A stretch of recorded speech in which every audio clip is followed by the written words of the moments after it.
Somos todos vizinhos, todos contam. Este é um espaço de partilha, entrevistas e conversas que aproximam pessoas, histórias e a comunidade. Aqui vai encontrar vozes locais, projetos culturais, debates e olhares diferentes sobre aquilo que nos une. Este é o Somos Todos Vizinhos. Hoje estamos aqui numa das entrevistas especial de Natal. A primeira entrevista tivemos o privilégio de iniciar com a família do Márcio Lopes, que atualmente é presidente da Junta de Sobral de Montagraça, um verdadeiro presépio vivo. Em cada história nos conecta à nossa terra, às nossas tradições e à nossa comunidade. Hoje temos outro momento único e este é de facto único para mim, pelo motivo que é, pelo convite que eu fiz e que eu nunca pensei que aceitassem os dois em conjunto, um encontro entre pai e filho que vão partilhar connosco a sua vida, o seu legado e o que os une. Todo o Sobral conhece o imenso valor que tem o Sr. Amílcar, é referência em associativismo, cultura e música e muito mais. Mas hoje não falamos apenas do homem que fez tanto e que continua a fazer pela nossa comunidade. Falamos do pai que sente um orgulho imenso, porque eu sei, que ele já me confessou, pelo seu filho João, que é também um gigante da cultura musical e história em Portugal. E mais, estes dois vizinhos são de facto vizinhos, moram debaixo da minha filha Adriana e em frente a mim. E nós duas, ela que faz parte deste projeto também, já tivemos o privilégio de ouvir ao piano, tanto pai como filho, em casa. São momentos únicos e que nós agradecemos, sem eles darem por nada, mas hoje quero estender essa oportunidade a todos. Pai e filho, depois de terminarmos esta conversa, vão sentar-se ao piano e tocar para nós, espero eu. Este é o maior presente de Natal que, de facto, nós podemos receber. Nós, eu falo do projeto, mas de todas as pessoas que costumam assistir a estas entrevistas ao Somos Todos Vizinhos. Antes de mais, Sr. Amílcar, João, Dona Fátima que está ali, mas que não quer participar da conversa, e ao Joaquim também, que mais uma vez abre as portas das residências artísticas para nós. Muito, muito obrigada por terem aceitado o convite. Antes de mais, boas festas também. Eu vou começar pelo Sr. Amílcar, que é o mais velho, é o pai. Sr. Amílcar Leitão da Silva. Nascido a 27 de abril de 1934, em Olas, freguesia de Casais, Tomar. Quarto filho de João Leitão da Silva e de Maria da Silva Leitão. O início de vida marcado pela aprendizagem precoce e o amor à leitura. Um percurso profissional, trabalhou em várias câmaras municipais, no Banco Nacional Ultramarino. Aliás, foi a primeira pessoa que me concedeu um empréstimo para eu poder organizar a minha vida para ser mãe, porque estava à espera da minha primeira filha. Música, pianista, organista, regente de coros, participou em orquestras locais no Danúbio com o meu pai e colabora com igrejas e escolas de música e muito mais. Podíamos falar aqui também dos bombeiros, da Santa Casa. No teatro, encenador, foi meu encenador e ator em várias peças e revistas locais, desde a infância até à vida adulta. No associativismo e na comunidade, participação ativa na Festa e Feira de Verão do Sobral, fundador da Associação 13 de Setembro, responsável por cortejos históricos e etnográficos, o grande cortejo histórico que infelizmente já não temos o privilégio de assistir, recriação histórica, organização de grupos de bombos e companhias de artilharia, envolvimento em projetos culturais, sociais locais, incluindo bombeiros e eventos comunitários. Uma biblioteca viva de memória local, uma referência incontornável daquilo que é e que tem sido o Sobral. Não há palavras para lhe agradecer toda esta imensidão, apesar de haver muito mais para dizer. Passamos para o João Silva, investigador de música, entretenimento e tecnologia no Império Português. Autor de Entertaining Lisbon Music Theatre and Modern Life in the Late 19th Century, no Oxford University Press. Estou enganada? Certo. Colabora com a Fundação Carlos Gulbenkian, com a Casa da Música, com o Festival Internacional de Música de Espinho. Professor em escolas de música de Espinho e editor do Journal of World Popular Music. Discreto no Sobral, mas com imenso valor académico e cultural, não só para o nosso país, mas também além fronteiras. Esta é a minha responsabilidade hoje, que é entrevistar este pai e este filho, que não é fácil. Ora, vou alternar entre um e outro. Não se esqueçam do microfone. Começo pelo Sr. Amílcar. Sr. Amílcar, ao olhar para o João, para o seu filho, o que é que sente neste momento?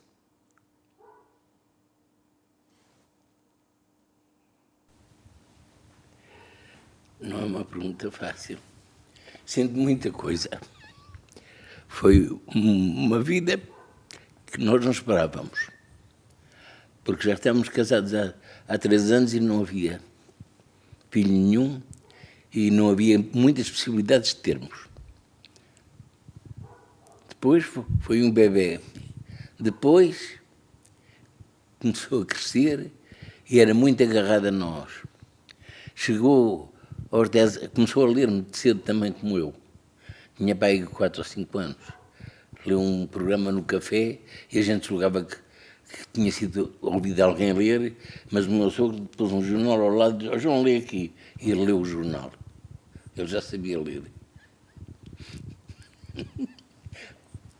Aos 10 anos, ele era muito pegado connosco, começámos a mandá-lo para a Northern School, para a Inglaterra, assim 3 semanas, uma semana, até aos 14 anos, para abrir horizontes. Nunca pensei que ele seguisse a música, porque ele era para a biologia. E foi, de certo modo, o seguir a música foi para mim uma surpresa, mas nunca pensei fazer nada para que ele não fizesse aquilo que queria e gostava. Pelo contrário.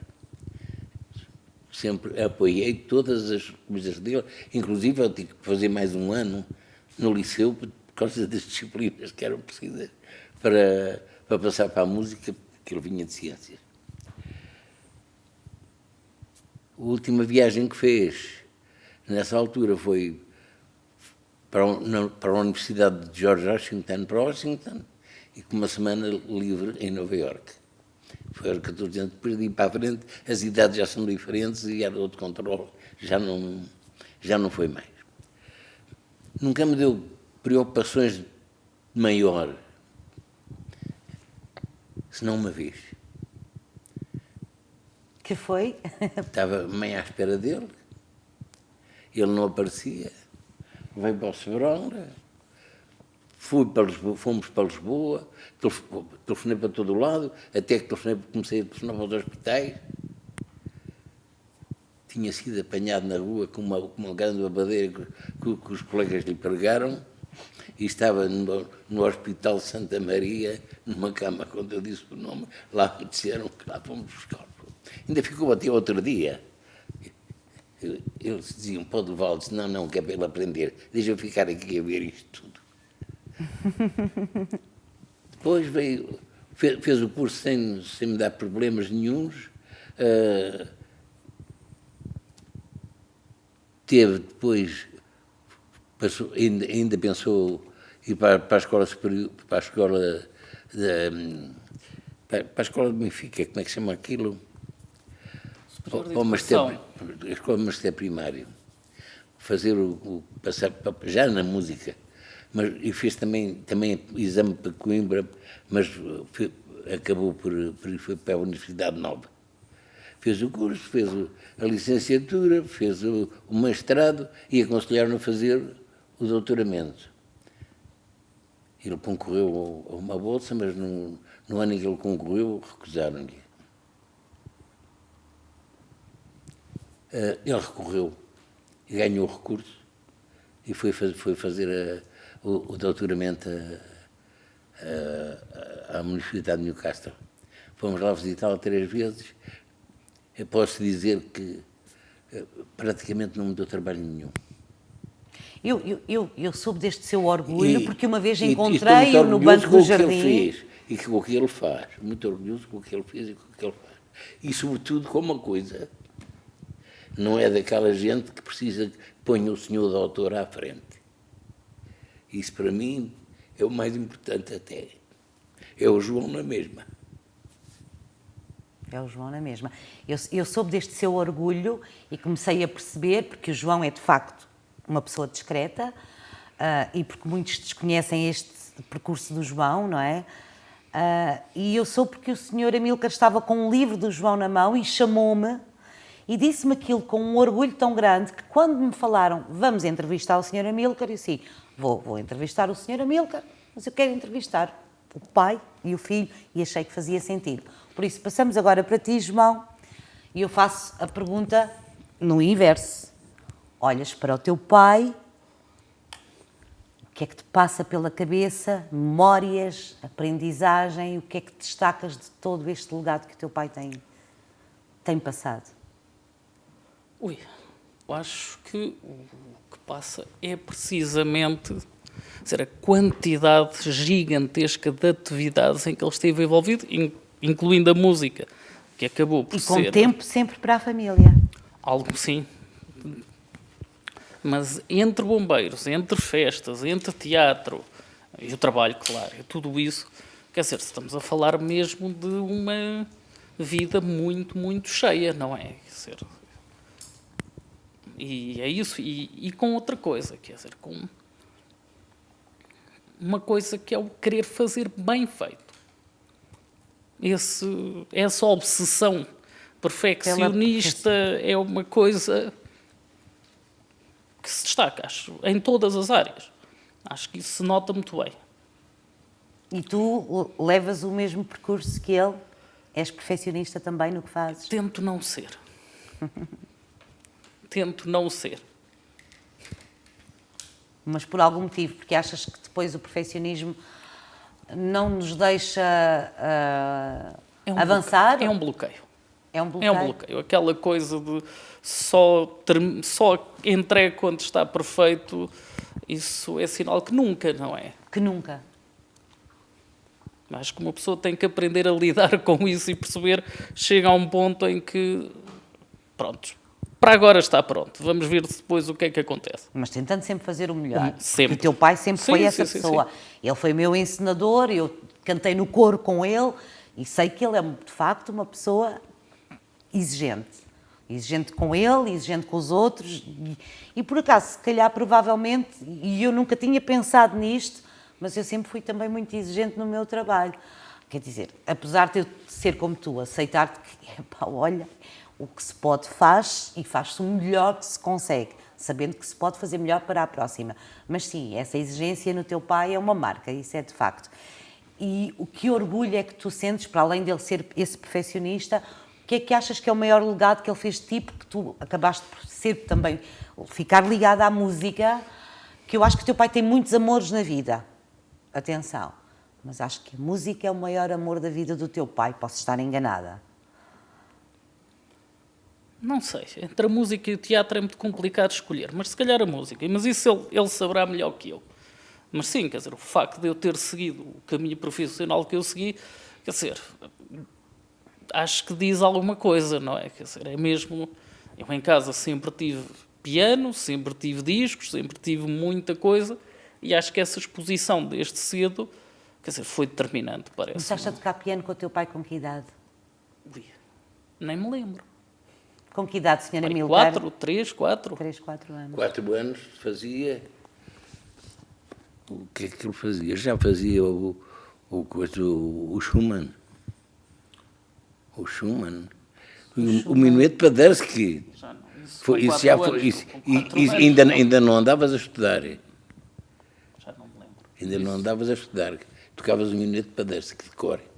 Senhora Amílcar, passando agora para si. Passamos para o presente, largando o passado, passando para o presente. Como é que vê o Sobral hoje, ao fim de tantos anos de dedicação à música, ao teatro, às festas, ao associativismo, à comunidade em geral? De todo o percurso, de tudo o que fez, de tudo o que criou, de tudo o que nos ofereceu. Como é que olha hoje para o Sobral e vê tudo isto? Olha, eu lembro-me do Sobral ter muitos sapateiros que faziam os sapatos à medida do pé, não era? E depois havia também aquele calçado que vinha lá não sei de onde, que era o calçado de fancaria. Comparo o Sobral de antigamente com isto.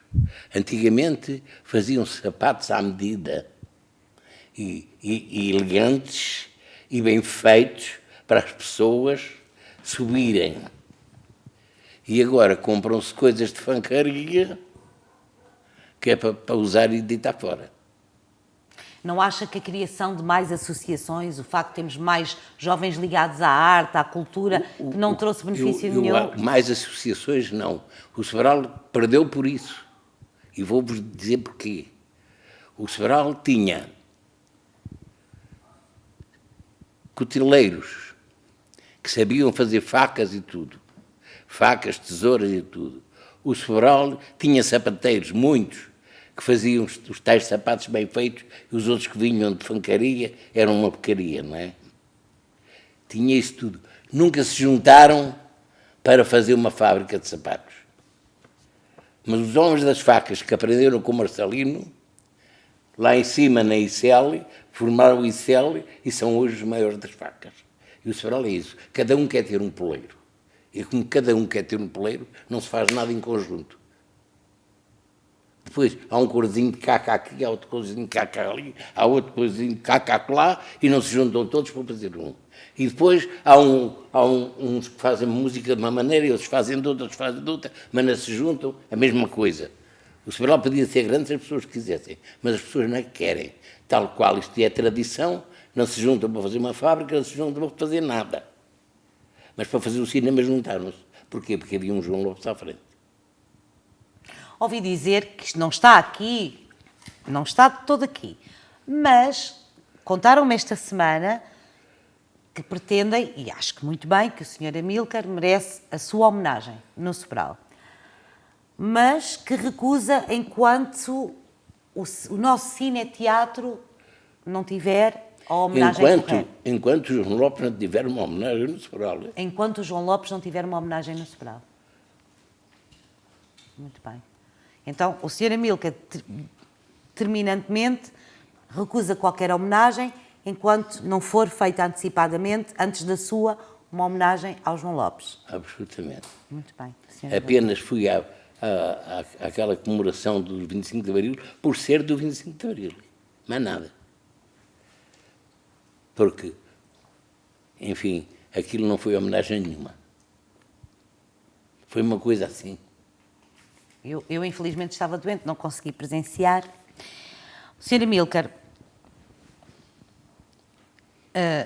em relação a isto da comunidade, percebi perfeitamente e entendo, sim, que queira que o João Lopes tenha essa homenagem antes da sua, faz todo o sentido. João, como é que olhas para o Sobral neste momento? Tu não passas cá as semanas todas, nós encontramos de vez em quando, tomamos o nosso café juntos, conversamos. Como é que olhas para o Sobral neste momento e que importância atribuis à cultura e à história desta terra?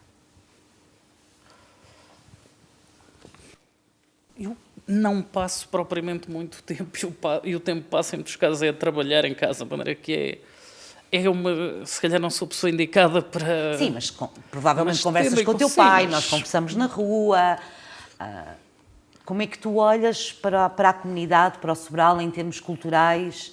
Como é que vês o presente do Sobral em termos culturais mesmo, de oferta cultural? Como é que se vive?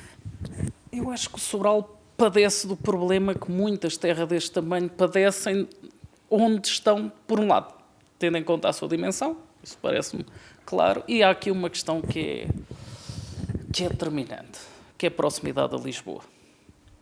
Estamos demasiado próximos de Lisboa o que pode ser uma coisa boa, mas em muitos casos é mais fácil nós irmos ao Coliseu ou ao Altice do que propriamente produzir coisas em casa, ou coisas que nem sequer temos condições de produzir, não é? Ou seja, acho que Lisboa acaba por ser um bocadinho o eucalipto que seca muito do que está em termos de vida cultural à volta. Espinho, não é? Sim.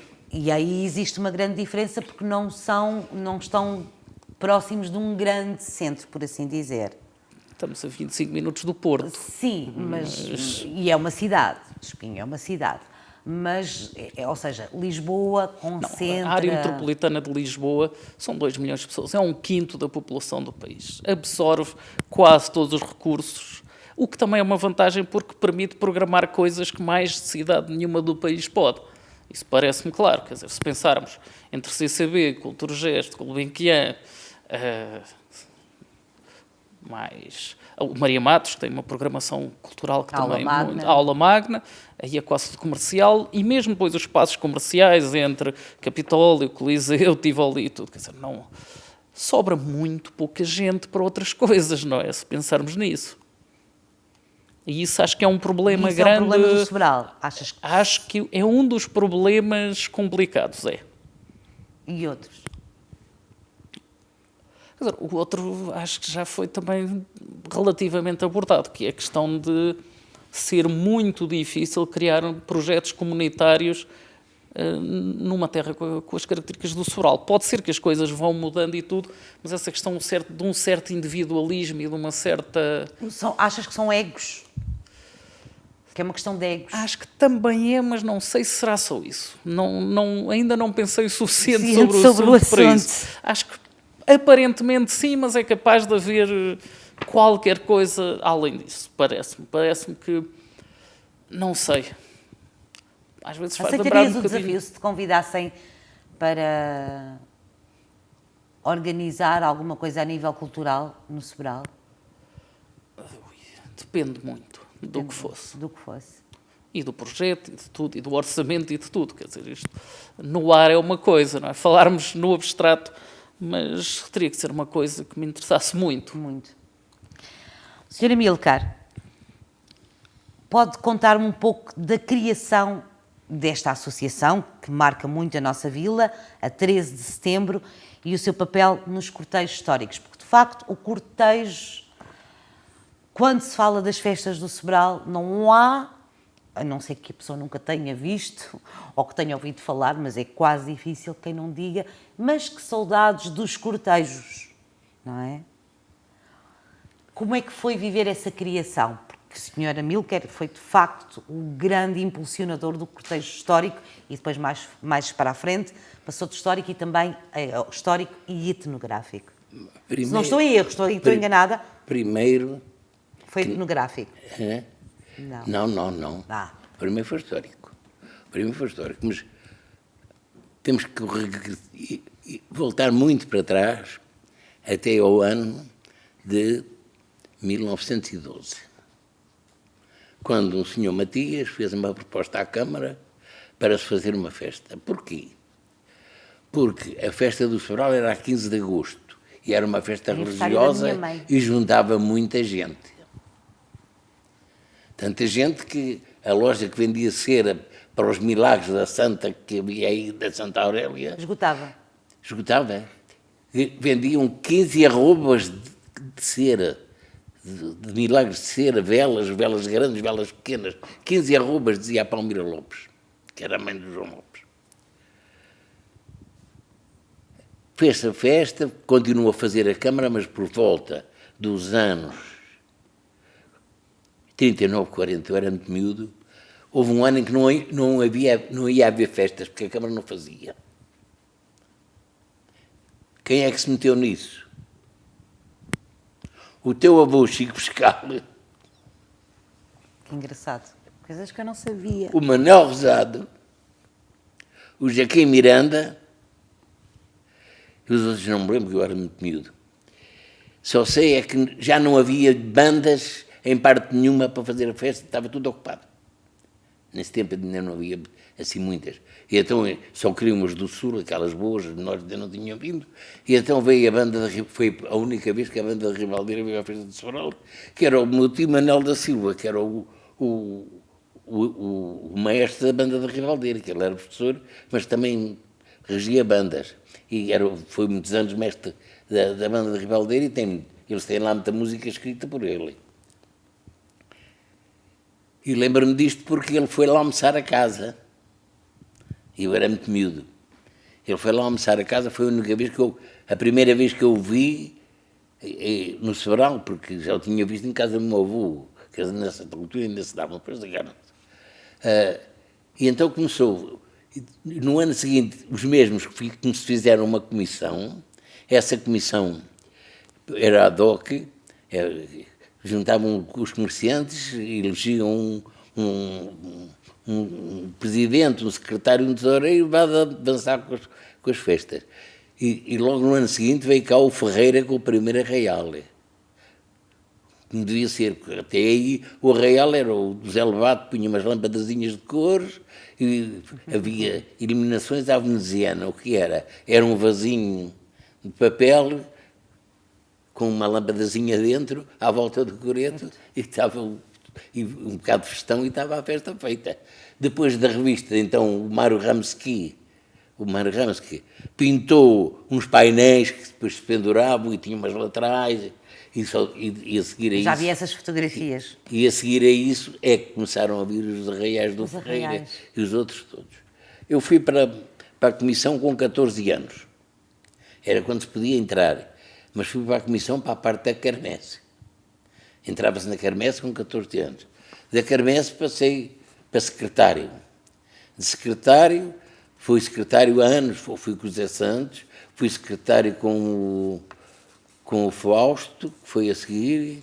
E depois o Sr. Fausto da farmácia. Fausto da farmácia. E depois fui eu o presidente.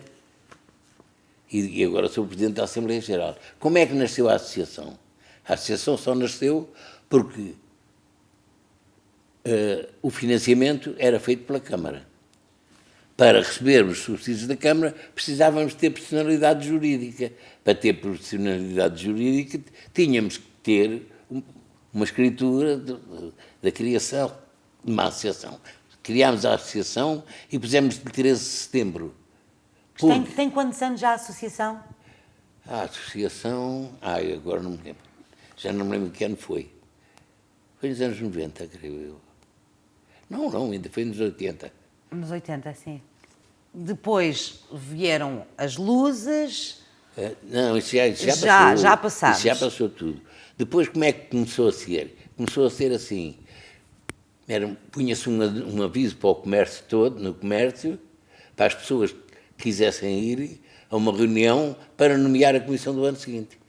Organizavam-se listas e havia votação. No ano de 72... O ano em que eu nasci. Hã? O ano em que eu nasci. No ano de 72, o que é que aconteceu?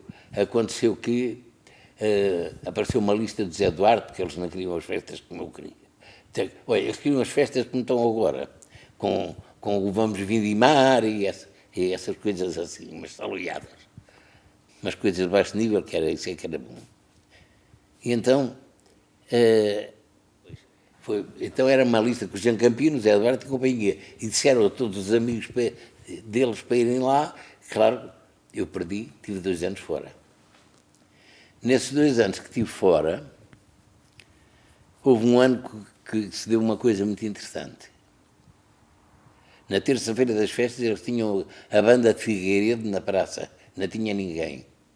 Eu tinha uma caixa de sardinhas no casal, tinha uma guitarra, e tinha uma data de fadistas e gente, e as famílias todas do Sobral deitadas no restolho de trigo, desde as 9 horas da noite até às 5 horas da manhã. Onde se disseram poesias daquelas que não se podiam dizer na altura, se cantaram coisas que não se podiam cantar na altura, etc. e tal. Depois do 25 de Abril, chamaram-me à Câmara e disseram, bem, ficas encarregue de fazer as festas. Ora, eu que tinha estado em Guimarães, e no tempo em que ainda se faziam curtas históricas em Guimarães, eu já andava há muito tempo à pesca da história do Sobral, nos livros, mas as coisas que havia era muito pouco, muito pouco, muito pouco. Mas tive a sorte de fazer o primeiro cortejo. E quando fiz o primeiro cortejo, o que é que aconteceu? Abriu-me uma porta que nunca tinha sido aberta a ninguém. Quando passou o coche à porta da quinta, o Dom António desceu e deu-me uma pagela do século XVIII do Joaquim Inácio da Cruz de Varal. Passou-se aquilo, passaram-se as festas e ele diz, tens que ir à minha casa. Eu fui à casa e ele entregou-me os 2 tombos da família, que já eram os tombos dos jesuítas. E aí é que eu fui buscar quase a história do Sobral toda, porque é que as pessoas não sabiam. No tombo não estava. Estava tudo lá. E o arquivo foi estudado, mas aquela gente de Évora não percebe nada da horta, e fizeram um estudo depois à secretária, e tem lá erros que não são brincadeira nenhuma, mas isso não é para que chamado agora. Mas foi a partir daí que nasceram os cortejos. Mas para fazer o primeiro foi difícil. Quem me deu força? O Zé Manuel Gil Alves. Faz mesmo. E os outros ficam com um ramiro a olhar e não sei o quê. Isso custa uma fortuna. Quantos anos é que 22. 22 anos de 22 cortejos? cortejos. A história de Sobral passou toda, até à República. E porquê é que terminou o cortejo, Sra. Amílcar? Isso pergunta a esta gente. Que é uma pena. No último ano nós ainda fizemos. Que é uma pena. Ora, João, para além de todas estas histórias que tu deves conhecer bem e de cor, tens a parte depois, novamente, regressamos aqui à música. Como é que a música e o estudo da história da música influenciam o teu trabalho e a ligação à cultura portuguesa? Porque o teu pai depois tem o piano, os órgãos, os coros, a música sacra, não é? Que influência é que isto trouxe para o teu trabalho atual? Quer dizer, na prática eu cresci, lá está, entre instrumentos musicais, discos e papéis velhos, não é? Era difícil fugir, até certo ponto. Olhando agora para as coisas, realmente esse interesse já lá estava. E muito prático, não era? Ter as coisas à mão, que é uma coisa que na altura não era tão frequente quanto isso. Hoje em dia O que se passa é aqui muito mais fácil. Era o que eu ia perguntar agora ao teu pai, ou seja, tu tiveste essa influência porque tinhas o teu pai, tinhas piano em casa, tinhas os papéis, tinhas a história, tinhas um legado imenso. Ó, Sra. Amílcar, e no seu caso, em relação aos seus pais, o que é que o influenciaram em todo este percurso? Não sei, porque é isto. Eu só soube que o meu pai sabia tocar guitarra quando já tinha vindo da tropa. Numa reunião em casa do Pacheco. O Pacheco tinha uma guitarra e convidaram-nos para um almoço, e depois do almoço o meu pai começou a tocar guitarra e eu fiquei a olhar para ele. Eu nunca vi o meu pai tocar, por exemplo. Pois. Nem mas sabia. Eu também nunca vi isto, nem sabia. Um dia também vou ao norte, já que tinha carro, muito mais tarde, porque nessa altura que eu soube da guitarra ainda não, mas passei em Valcavalos e havia lá uma velhota que tinha perto de 100 anos, que era da família, e ela disse, és filho do João. Ele tocava de uma guitarra, eu só lhe vou. Depois, uma tia do Solnado, a Florência, que foi a namorada do meu pai. Do Solnado está a falar do Raul. Do Raul de Solnado. E um dia fui visitar a Florência. Já era casado quando fui visitar a Florência. Ela ainda era viva. A tia Florência, ela também disse, teu pai tocava de uma guitarra. Eu não tinha influência nenhuma. Não teve influência nenhuma, ou seja, Não. foi Minha um mãe também amor. não. Agora, mais tarde venho a saber que o meu tio padre que era meu tio bisavô, esteve lá em casa, a minha mãe esteve em casa dele, para aprender a ler e a escrever. Foi para a casa do tio. Um irmão do meu avô paterno, aliás, os meus pais eram primos. Portanto, aquilo era tudo... Aliás, aquelas aldeias, aquilo era assim, casavam com primos. Não havia maneira de escolher de outra maneira. E então esse padre educou o meu tio Manuel da Silva, que foi professor e mestre da música aqui. O padre era especialista em gregoriano e era latinista.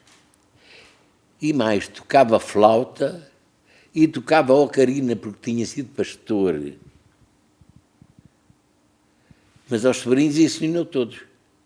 Então, se calhar Portanto, música a minha já prima é um da chamusca, legado, mesmo sem tinha uma sabermos. prima na chamusca que tocava bandolim. O meu tio Sebastião tocava acordeão. Havia muita gente na família a tocar. Só na minha casa é que não. Mas e em casa do meu tio José a magia deu-se na mesma. Estava na massa do sangue. Está na massa do sangue, é o que se costuma dizer. Agora, para os dois, qual é o maior legado que sentem ter recebido e que desejam transmitir a várias gerações? Ou seja, que orgulhos... Ambos sentem um orgulho enorme neste legado que têm, porque cada um com o seu valor, mas com uma proximidade imensa, apesar de funções completamente distintas. Em termos de valores, de experiências partilhadas, como é que gostavam de passar isto a outras gerações? Principalmente o João ainda tem muito trabalho por fazer. A senhora Amílcar, como é que gostava... Que legado é que gostava de deixar a outras gerações? Eu vou usar uma palavra que não devia usar, mas vou usar. Quando ensinei a última coisa, uma das peças, não foi a última, foi a penúltima. Alguém perguntou, uma autoridade do Conselho disse: isto é engraçado, mas se fizessem uma merda para rir era bem melhor.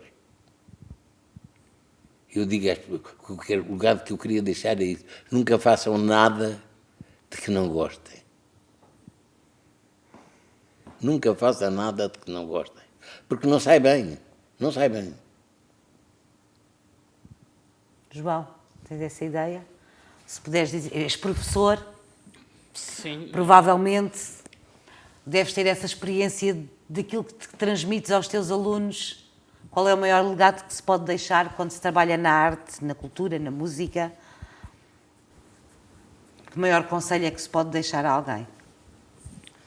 Quer dizer, eu não sei se consigo dar conselhos desses assim, mas... De certeza consegues. É isso, é que façam o que gostem e que o façam o melhor possível. E se puderem, que ensinem os outros. Para passar. Isso é que eu nunca tive paciência.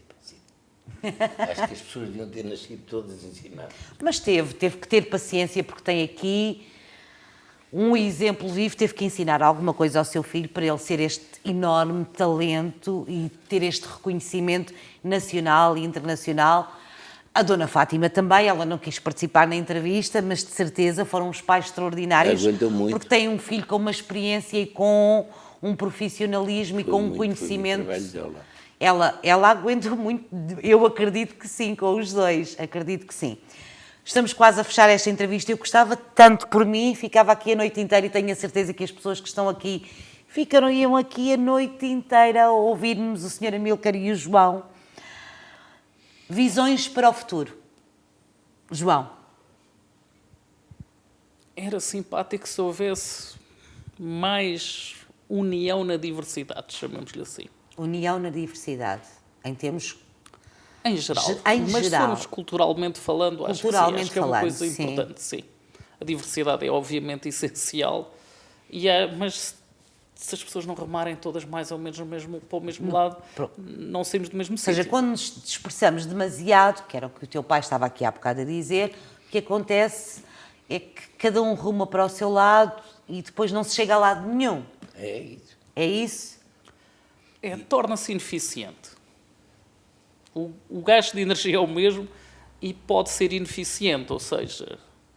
Mas isto são sempre questões complicadas, porque isso, os próprios agentes é que, também são tidos e achados e devem ser, não é? Ou seja, há pessoas que têm visões Aceitarias completamente... o convite se te convidassem para ajudar em termos de cartaz cultural? Dependeria muito, é sempre... Dependeria não muito, consigo sim, sempre- dependeria não muito. consigo dizer... Sim, mas responder pensando, assim. olha, está aqui uma oportunidade de eu poder agradecer ao meu pai todos os ensinamentos daquilo que me passou, eu vou também fazer qualquer coisa pelo Sobral, ou não sentes necessidade absolutamente nenhuma de o fazer? Eu vou mais por desafios e projetos, de maneira que ser no Sobral ou no outro lado é bastante indiferente. É bastante diferente, mas para o teu pai não, é mais Pois. é mais uma questão de amor, não é? De que sempre foi por amor à camisola, porque ele fez tanto sem receber nada em troca, além do amor próprio e do orgulho que sentia a cada trabalho que fazia. Mas olha, que eu não fiz só coisa no Sobral. Pois não, fez em muito lado, mas olha, eu se estivéssemos aqui, a Ruda dos Vinhos, Torres Vedras, Guimarães, Alcobaça, eu li tudo. Marciana. Mas é que não é fácil, estaríamos aqui a E noite só toda. porque fiz com outras pessoas, porque eu nunca fiz nada sozinho. Nunca fez nada sozinho, Nunca mas fiz foi nada sempre um sozinho. impulsionador. O mérito não é todo meu. Pois não, Houve mas foi- muita gente a trabalhar para Houve, sim, fazer senhora. aquilo que se fez. Mas porquê? Porque trabalhávamos em conjunto. Éramos Lá está. poucos e era só o que havia. Só havia os bombeiros, o Montagraço e o coisa. Então, senhora Milka e João, estamos a chegar ao fim desta entrevista. Eu, por mim, ficava aqui a noite toda. Ora, todos os convidados, eu gostava muito que vocês vissem alguma das minhas entrevistas, não sei se tiveram a oportunidade, eu também gosto muito, olha, eu tento fazer aquilo que gosto. E isto é uma das coisas que eu mais amo fazer, e porque não fazê-lo com as pessoas da minha terra? Achei que era importante fazer isto, deixar este legado. Acho que deixo isto como história. Acredito que consigo um bocadinho fazer isso. A música faz sempre parte de todas as minhas entrevistas. Ou seja, eu peço sempre aos meus convidados para escolherem uma música quando terminamos a entrevista. Neste caso, eu lancei-vos outro desafio. Não sei se o professor Joaquim conseguiu arranjar outra cadeira. Vai buscar. Muito bem. Então, enquanto terminamos, o que é que acontece? No final de cada entrevista, cada convidado escolhe uma música. Aqui eu faço um desafio diferente, porque eu e a minha filha Adriana temos esse prazer, que é de ouvir tocarem em casa. Uma vez diz ao Sr. Amílcar, eu não te gostei tanto de ouvir. Não era eu, era o João. Ou seja, o desafio que eu faço é que se sentem os dois, 1 minuto, 2 minutos, 3, 4, 5. O Sr. Amílcar falou-me que tinha uma surpresa para mim, que eu não sei qual é. Mas essa não é para gravar. Não queres gravar? Só essa demora 3 minutos. É assim, os dois sentados ao piano, como queiram, toquem o que quiserem, qualquer coisa que vocês nos ofereçam será a melhor prenda de Natal que podemos receber, eu estou certa disso. E mais uma vez, não tenho palavras para agradecer aos dois. E a ti, João, porque eu sei que conversar com o teu pai, eu convidaria-o e tenho vontade de o convidar novamente. A ti é mais complicado, que eu sei. E ainda hoje estou para saber como é que eu consegui. Muito obrigada aos dois, não tenho palavras, agradeço-vos imenso e faço-vos o convite agora para que se sentem ao piano e que nos toquem os dois um bocadinho em conjunto. 1 minuto que seja, qualquer coisa. Pode ser? Vamos a isso.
Atendimento personalizado, entregas ao domicílio, serviços de saúde e bem-estar, medição dos parâmetros bioquímicos, administração de injetáveis e preparação individualizada de medicação. É incrível. Aqui há de tudo como na farmácia. Espera, é a farmácia. Moderna, desde 1945. Na Avenida Marquês de Pombal, no centro de Sobral de Montagraço. 261-942-963. O atendimento personalizado estabelece relações de confiança e firma o profissionalismo. Farmácia, sempre moderna.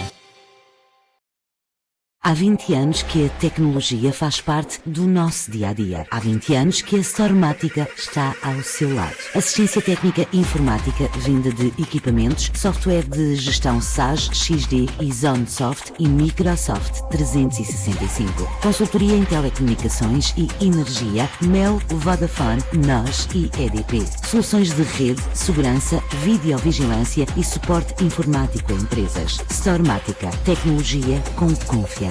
Agora com novas instalações. Que esta quadra seja feita de proximidade e amor. Os mesmos valores com que abrimos a porta todos os dias para o receber. Este Natal ofereça Pérola do Sobral.